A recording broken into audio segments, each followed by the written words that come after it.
the real problem is I don't think you fully appreciate the positive side of Cludgeocracy, which is it creates a pluralistic policy environment where nothing is ever gone, everything is still remains.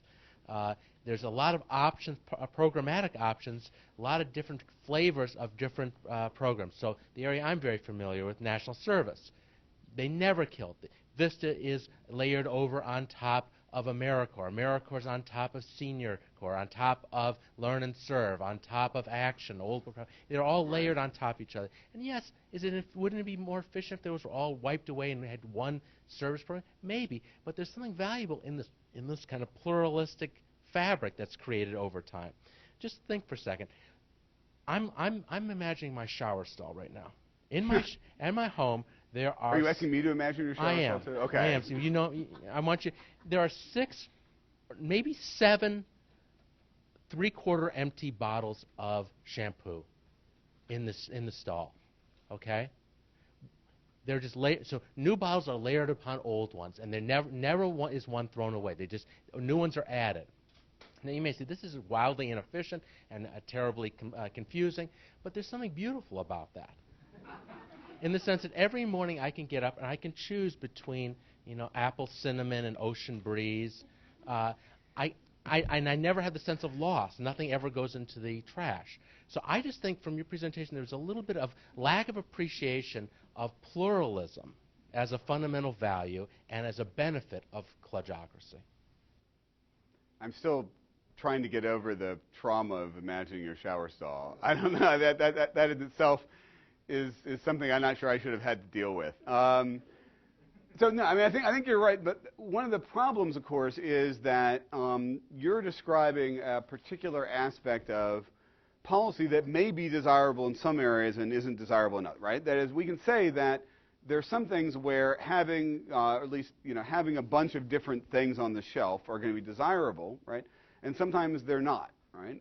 But until you actually get sensitized to the fact that even where there's something desirable, there's also a cost, right?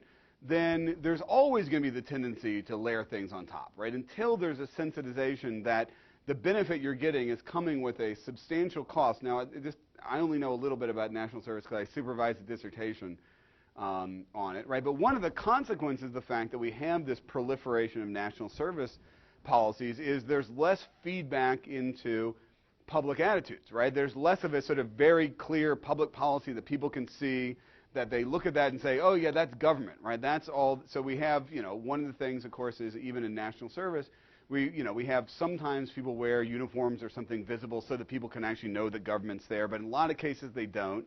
So there's an enormous amount of national service that's not really visible or aware, or that people think of as simply part of the private sector, right? They don't really view it as being part of government and produced by government. So there's not that same feedback mechanism. So I think that, in a way, the cost of that complexity that you're describing, which may have some desirable components, right, is that even when government is effective, right, it doesn't create the perception that government is effective. So there's no feedback in making people more willing to do more of the things that may already be desirable. So I think what you're saying and what I'm saying isn't necessarily in tension, right? I think one way to think about this is that complexity, I'll come halfway or maybe a quarter of the way to you, right, and say that complexity is like chemotherapy, right? It may be really worth doing in some cases, right, but there's really large side effects to it, so you shouldn't use it unless you're really sure the complexity is actually generating something desirable, right, as opposed to just producing side effects, right? And so